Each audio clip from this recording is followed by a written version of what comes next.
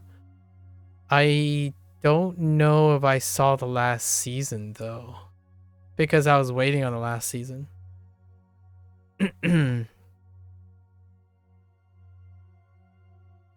As far as no space for the manga, the pacing is just very different. Yeah, from season 1 content. Yeah. I don't know what season 2's pacing is like, so I won't be able to comment on knowing more about you through the second season. But I could watch the second season and find out.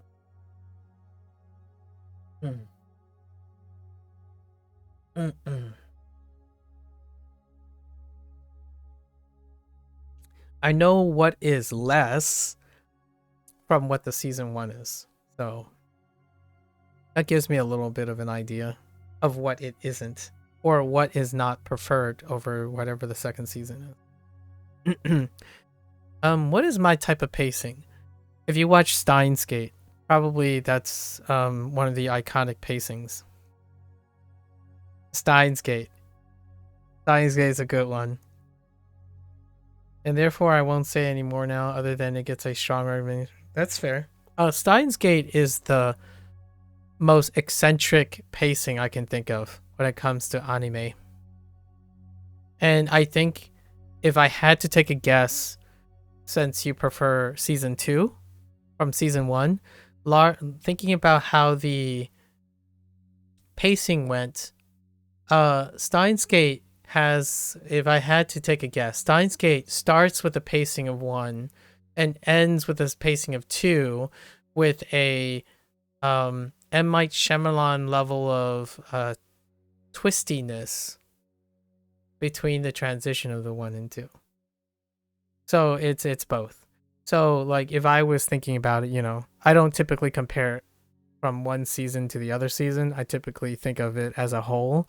So season 1, and you already mentioned like without season 1, season 2 might be different, right? Because they're dependent on each other.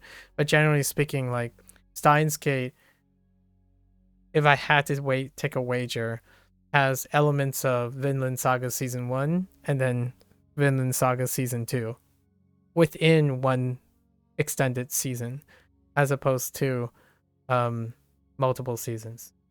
So I like my long, like, you know, different pacing. I like different pacing all over the place. It's my jam. It's very, very deliberate. What is a good example of that? 13 Assassins. If you want a movie to watch that's live action, that deals with Japanese and practice your Japanese, it's 13 Assassins. By, what you call it? Miike. Takashi Miike. 13 Assassins have a pacing. Or Shin Gojira. Shin Gojira would be a great example of varying pacing, varying your pacing on your shows. Anyways, that's enough about cinema. I really like talking about shows. We're gonna have to talk more when I think I can watch. Okay, so this is still airing. However, I could watch the second season of Vinland Saga right away, actually. And then Orb is still airing, right? And was there anything else?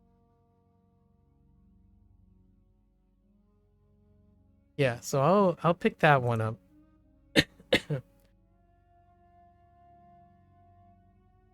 I don't have a definitive preference on pacing as long as it serves the story it wants to tell. That's fair. That's fair. However, a definitive preference would be a conception, but observations from me would suggest that you make preferences based on experiences. right? Because I rarely find myself saying like season 2 is better than season 1 because of pacing. Largely because there's no preference. However, in your case, you've made several distinctions multiple times as we were talking. Because you have you say you have little expectations, but after the fact you have a preference, which at least that's how I come to think about it. So no definitive preferences, but definitely preferences nonetheless, or characteristics that can be broken down. I don't usually have that startling ability to distinguish between a specific one I like more than the other than it's recent. Let me drop MZDS before we finish talking about shows. MZDS. That's a lot of abbreviations. MZDS.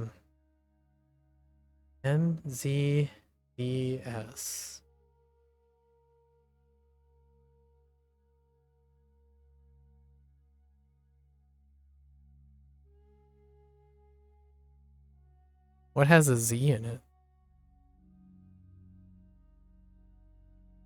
I don't know what MZDS stands for.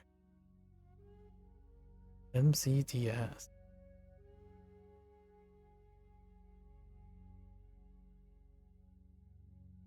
Yeah, you're gonna have to help me with that one, Blair. I don't know what MZDS is. That's heavily acronymized. If that's even a word. Too much acronym.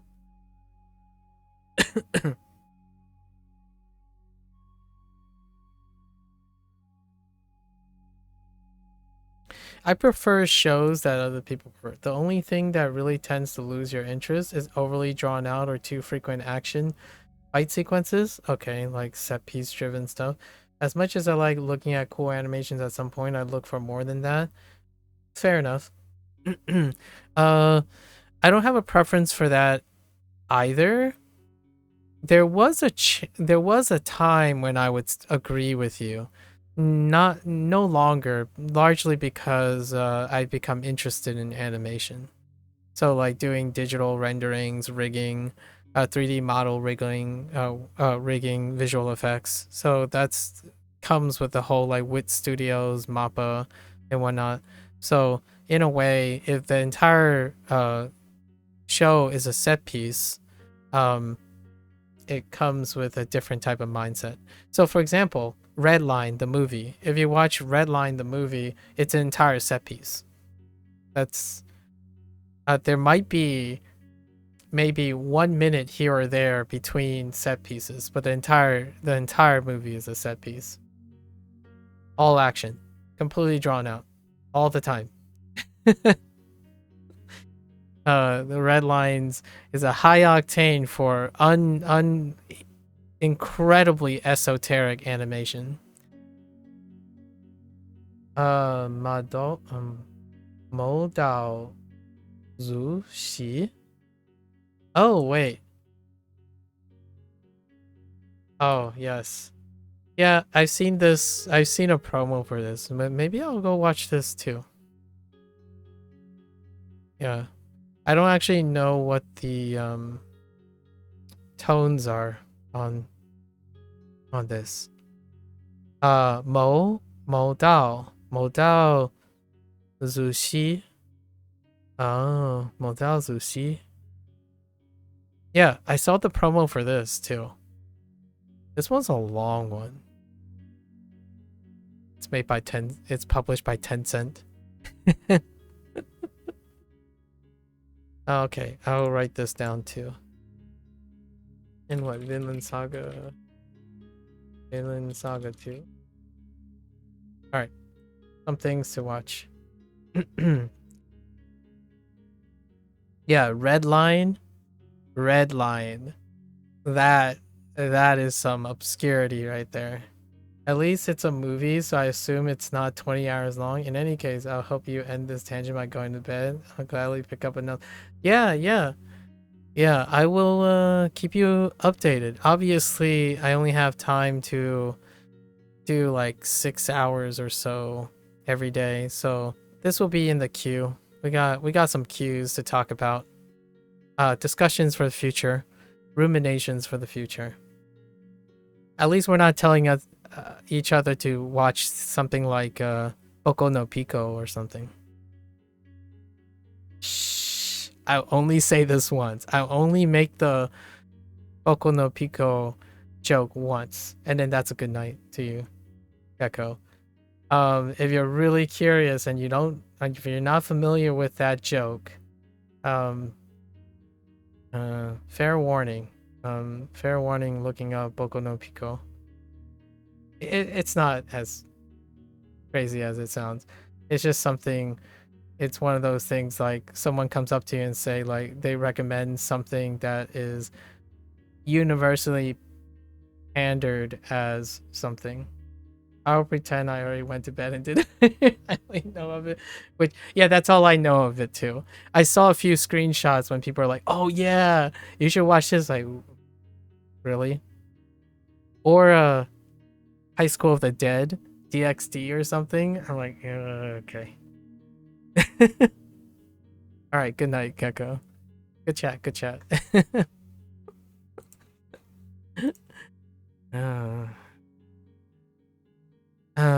Oyasumi nasai, Gecko. Let's see.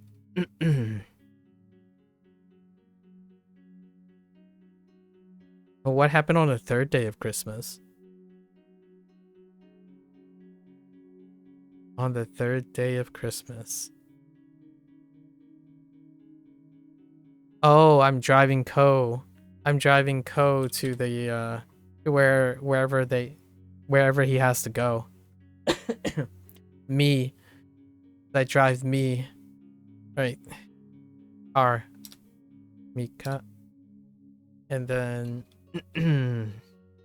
Coconut Day. This is Coconut Day. 9th day is the Coconut Day.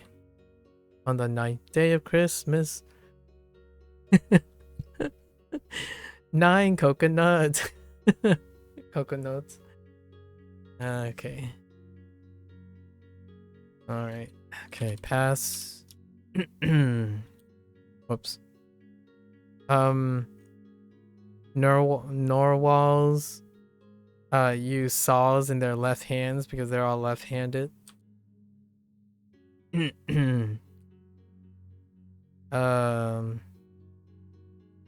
Shitsu, the hunter at the exit of the mountains.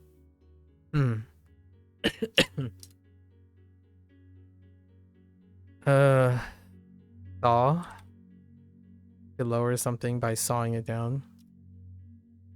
Tree. Yeah, tree.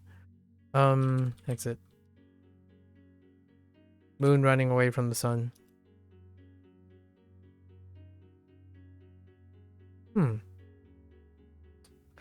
This is literature. Oh no, I'm thinking of Hanzuhiro now. Oh no, Hanzuhiro. Because that's giant, not writing. Okay, stop. Don't get distracted by Hanzuhiro. I really do like Hanzuhiro's mnemonic involving this. Which one was this?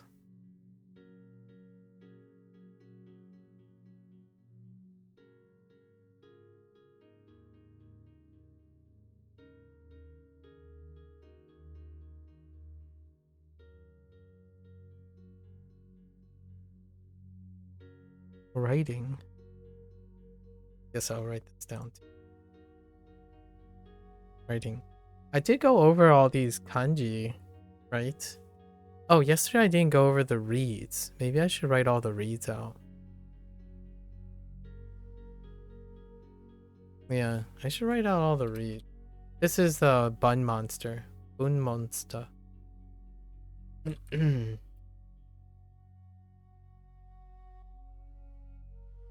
Whoops. Oh, that's good. They take the entrance for single ends. I didn't tap end twice. There. The more you know. Okay, 9th day. Coconuts, right? Kokonoka. What happened on the 10th day of Christmas? Sorry.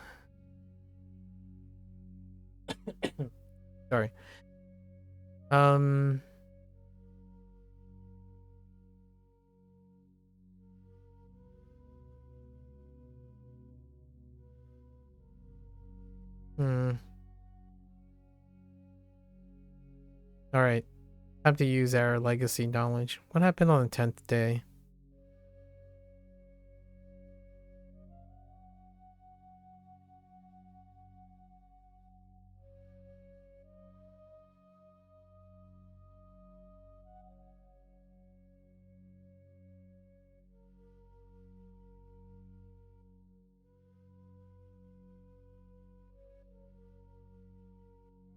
No idea.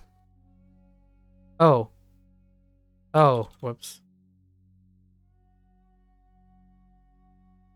Typo. Oh, the talker. I should really just say me, right? I think for 10th day, I'm just gonna say I am a talker. And that's probably gonna be good enough.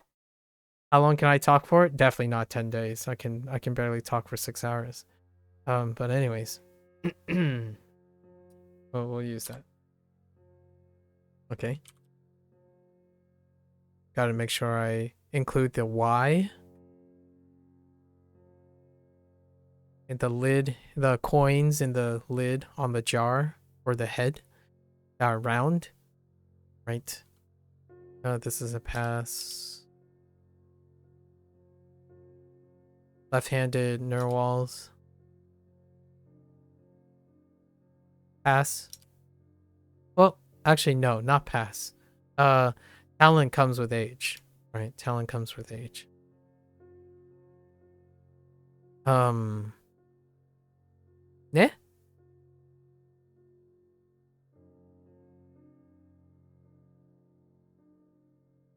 Tie-dye. Tie-dye. Big guy with a tie-dye. Pass. The moon Gitsu to your Gatsu. I really like this one. Gitsu and Gatsu.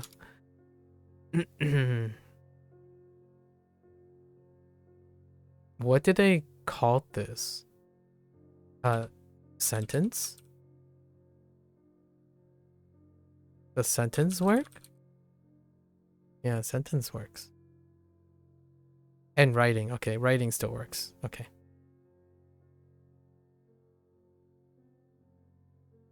On a roll. Whoops.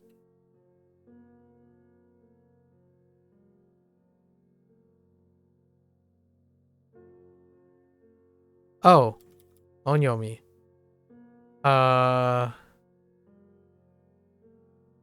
Red.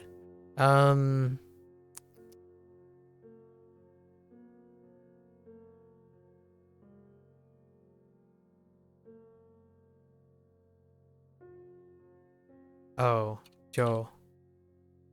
Joanne. Was there anything else? Oh, there was Nyo and Nyo, which we don't really have a mnemonic for those yet. So we'll just hold off. Sai, it's a pass.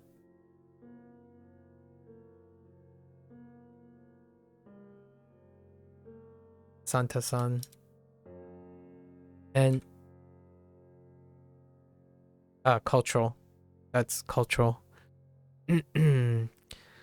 Cultural tippet. This is a ball. Drop. Drop looks like a ball. Pass to Tama. Tamara.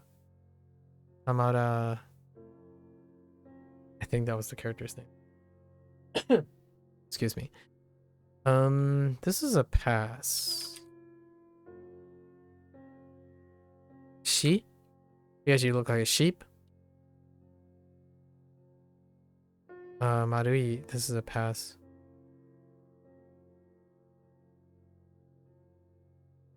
$10 for 10%. Do for Doge? Oh, third first. Here we are for the toe. The sword. Okay.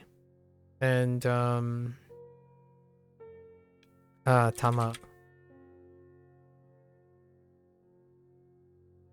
Sword. Finally, we've encountered the sword. Circular. Pass. Pass. Pass. Use. I can use, and their bountiful energy and going out and touching grass and touching asphalt and concretes and food and smiling and having fun. You hear me? You hear me, little youngins? Go out there and have fun. Enjoy life. Be splendiferous. And I totally misspelled that. Use. Okay. Pass. So this is correct. Which is saber. Saber from the Shogun, right? Sei and Sho. Go for doggo. Pass.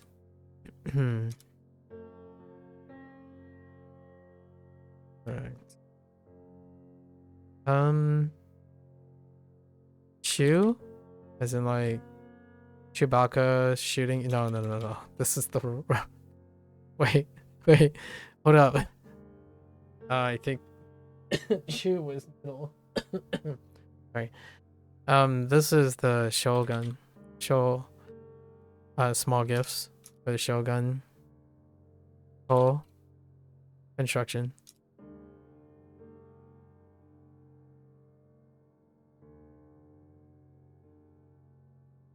Vocabulary. Rock and roll. That was a pass for vocabulary, from kanji to vocabulary. Evening, pass.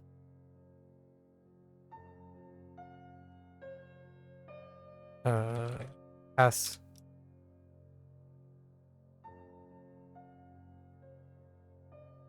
Ne? Oh, new.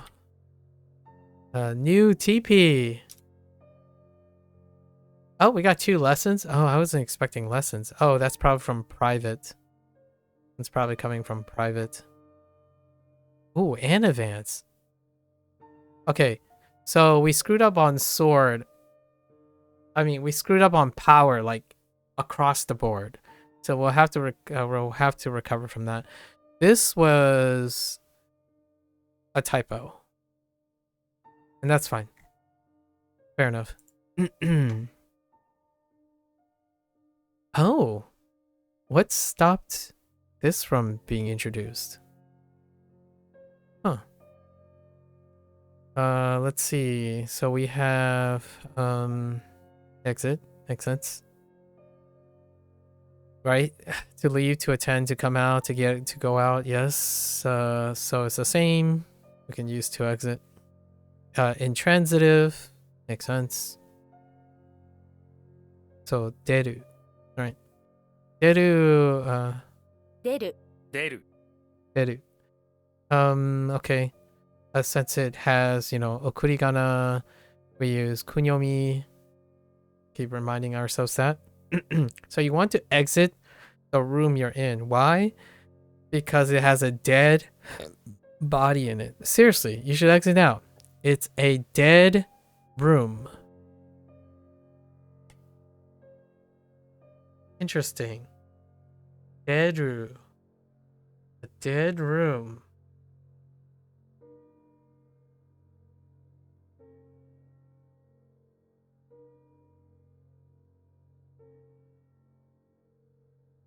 I can get behind that. I'm not sure. I'm trying to think of like an alternative. Is there an alternative?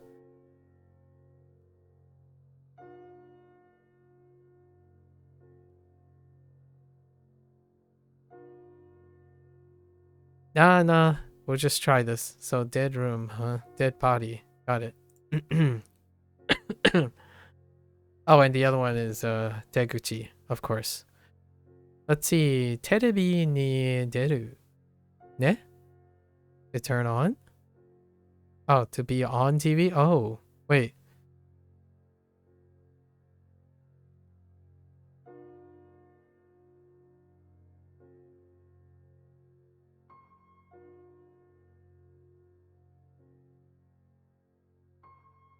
Intriguing.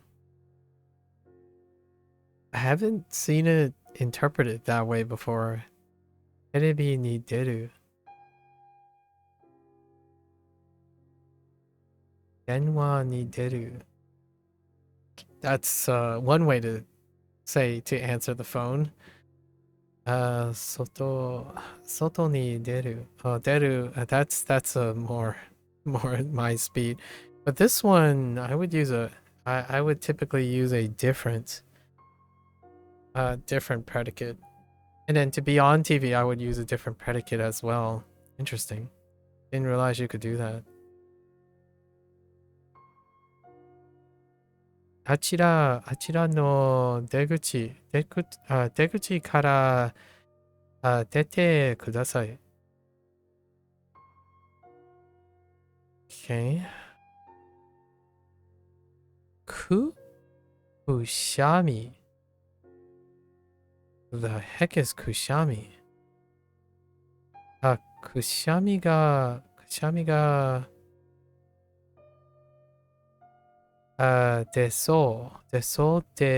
denai. It looks like you have to sneeze but can't. Wow, that's so complicated. I see it. So you denai. So desode. Interesting. Oh,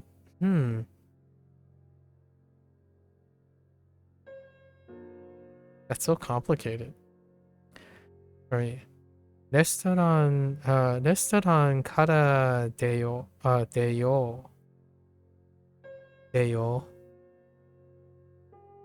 Kind of cool. I have not used any of those before. That kind of construction. This one is wild. This construction is very different. And these two interpretations are different. Okay. Alright, next one. Deguchi, which makes sense. The mouth you exit out of is a doorway, I hope. But an easier way to describe this word or concept is to call it an exit. Yes. Yes. Deguchi. This is a jukuko word, so you use onyomi. However, it's an exception, right? And it uses kunyomi readings. There's no particular reason why this is, but oftentimes a body part word like mouth changes a word to use kunyomi readings instead of onyomi ones. You already know the kunyomi reading for kuchi from learning the vocabulary, but to remember the reading for yeah, you can think of the following.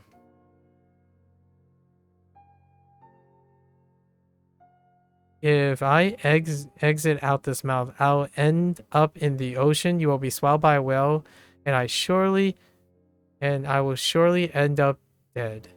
Also, keep in mind that because of rendaku, guchi, it's a kuchi. Yep, rendaku. What was the mnemonic for this again? Just dead room. You want to exit out the dead room. I guess the dead room could be a whale's mouth. This is Moby Dick. This is totally a Moby. Like I can totally see a Moby Dick situation here when Ko was writing, you'll end up in the ocean. If you exit out this mouth, you'll end up in the ocean and you were swallowed by a whale. Or a James and a Giant Peach situation. I don't know. Alright, dead. Okay. So lots of dead. And then Gucci. Ren, then Daku. Tunnel exit. Tonneru. Tonneru no deguchi. Interchange exit. In da. No. In da no. In da. Change. Oh no. Inta. Inta. Inta no deguchi. Hosu. Oh my gosh. Hosu. Hos. No. Son. Soko. Soko wa dekuchi de. Dekuchi wa arimasen. Dekuchi wa achira desu. Oh, over there. Achira desu. Formal achira desu. Kono toire. Kono toire. Dekuchi ga nai yo.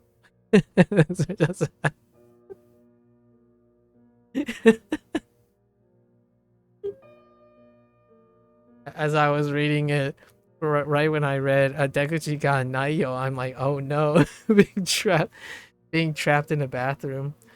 Oh boy, that's kind of nightmarish, don't you think? I guess there are potentially more discomforting places to be trapped in, but a bathroom is kind of pretty unfortunate. Oops. Exit. Bedroom. Bedroom. So they're going to that's interesting. So their mnemonics is going to cover the okurigana as well. I wasn't gonna expect them to cover the mnemonics at the end. So like try to fit a mnemonic to do. Just remember de and then know your okurigana, right? It looks like a dead room covers both. Right? Oops.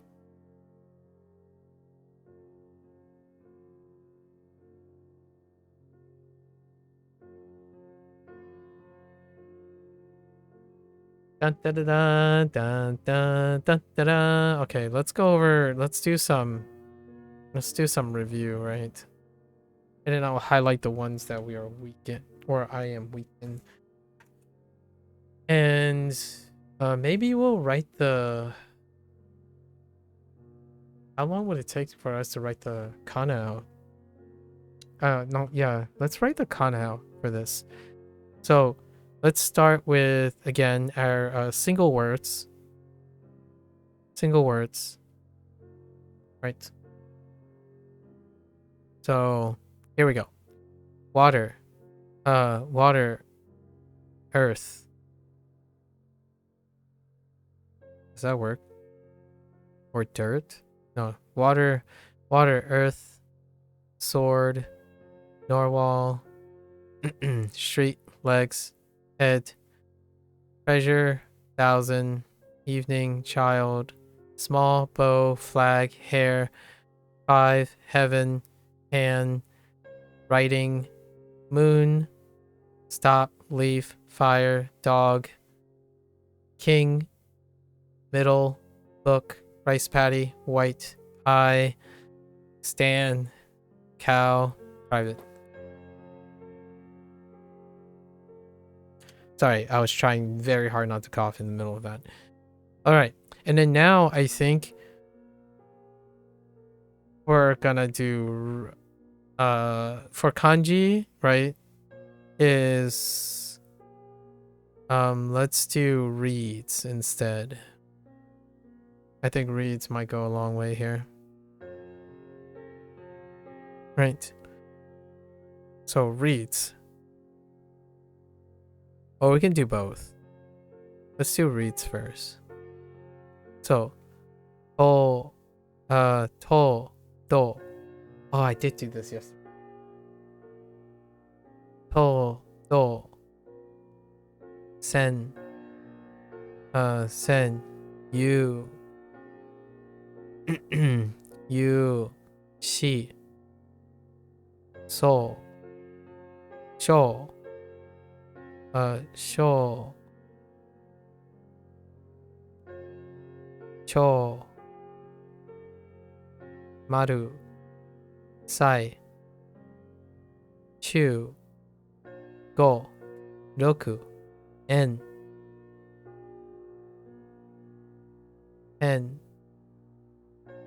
he, bun, and sho, bun, no, bun and mon, bun and mon.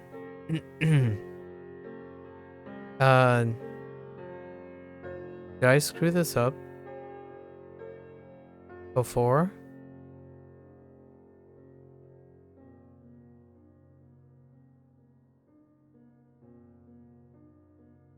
Yes, I typed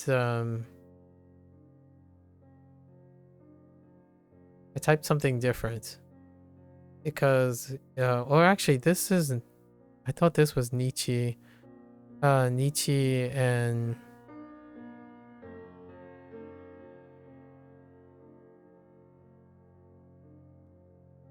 they yelled at me, right? Let me see. They yell at me for Nietzsche.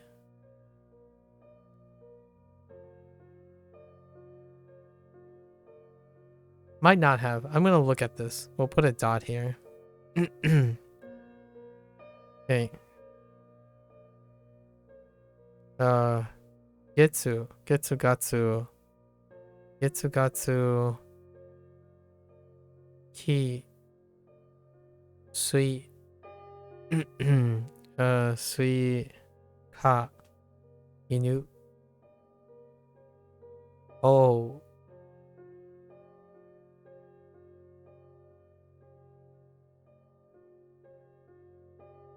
Shutsu, Shutsu,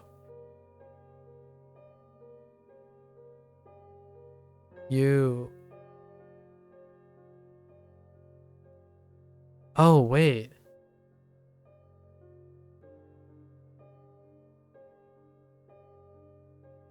I might be getting them confused with the vocabulary now. No, maybe not. Maybe not. I think that is, yeah, you. Let's put a dot here just to make sure. You, she, she, sa,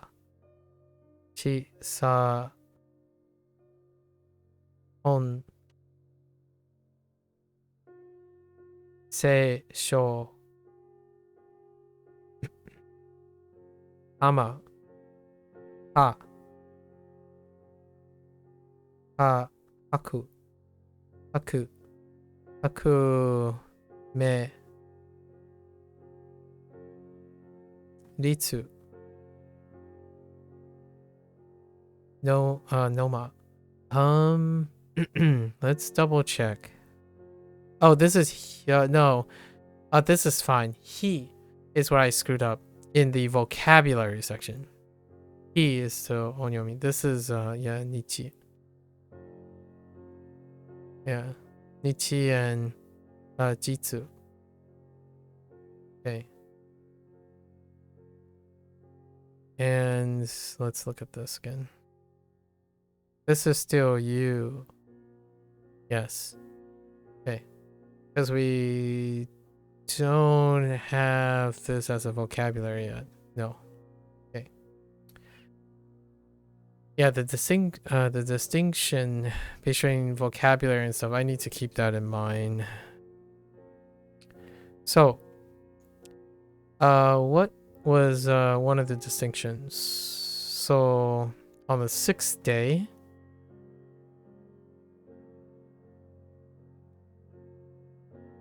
so meaning is a pass. It's pass,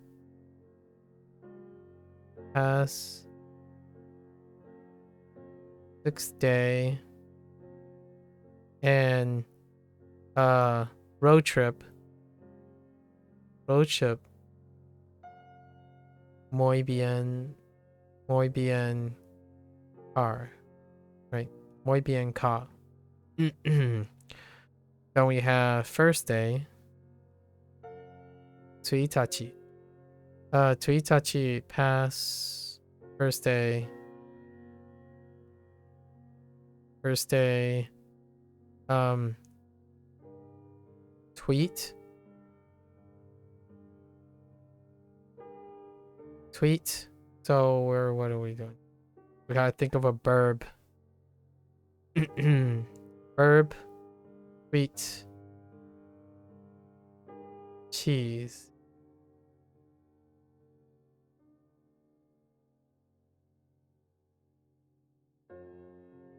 Still kind of rough.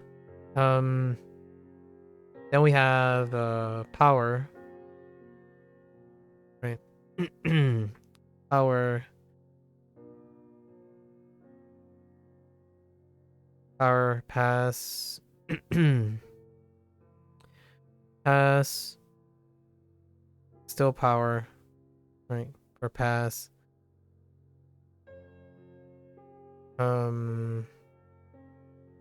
I was using the kunyomi instead of the onyomi. So the onyomi one was Power Rangers. So Rangers. Riki. Riki and Roku. We have Kuchi. That's the kunyomi. But this is pass or Ko, right? Ko's mouth. Writing. Okay. So Boon. So Boon monster. So this is still a pass. Writing. I used sentences earlier. Sentence. And Boon monster. Boon mon. And then 10th day. Pass. 10th day.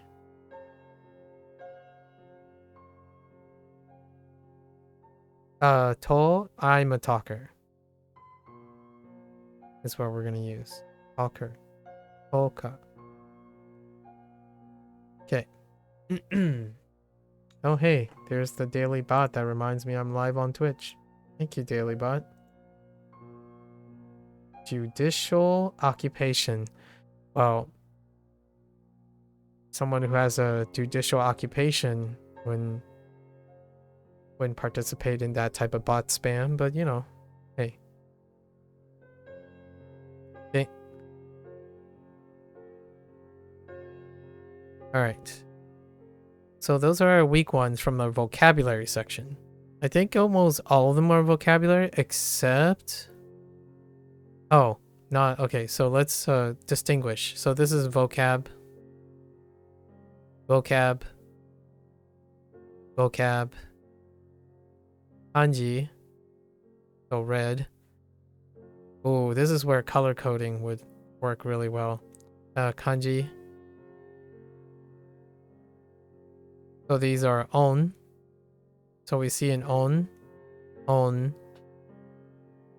And this is kanji as well. On. So most of them are on.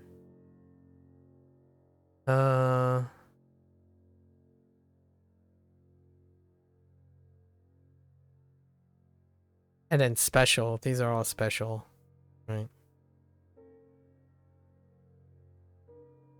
Oops.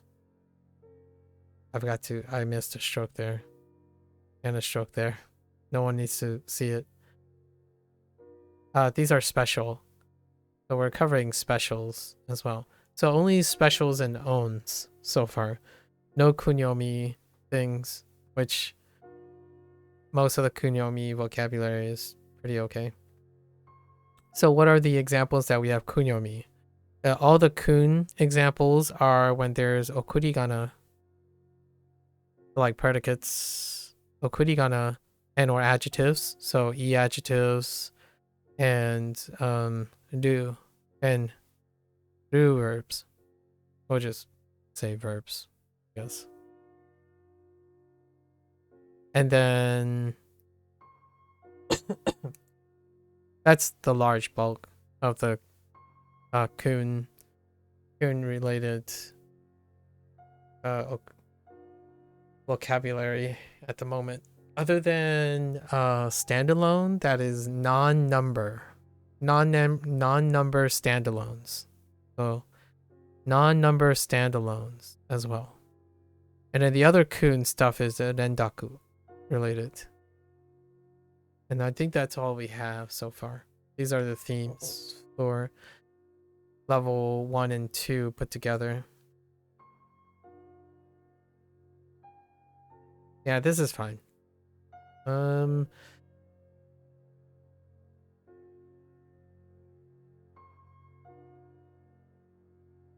How do I strengthen this? I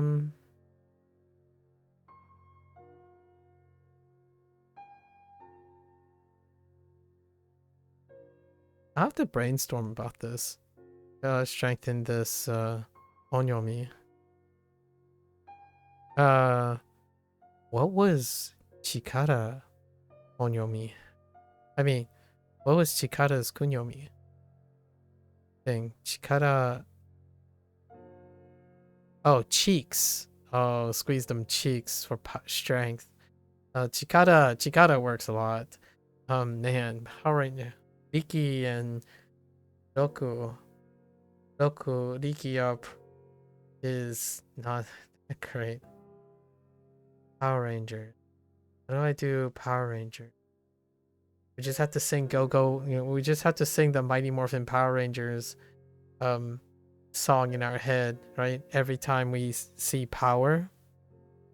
Although it doesn't help that I wrote sword on this multiple times. Go Power Rangers. Da na na na. Go Power Rangers. Mighty Morphin Power Rangers. Yeah. Yeah, we're just gonna have to think about it harder. And that's it. That's it. Alright. Not too bad.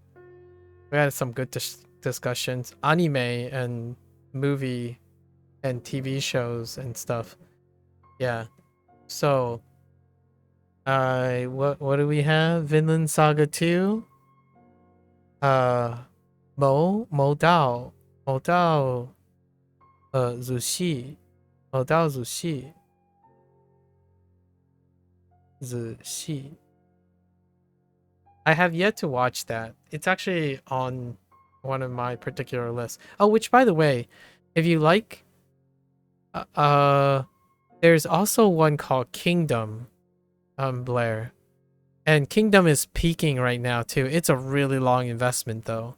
But Kingdom has relations to a Chinese production as well.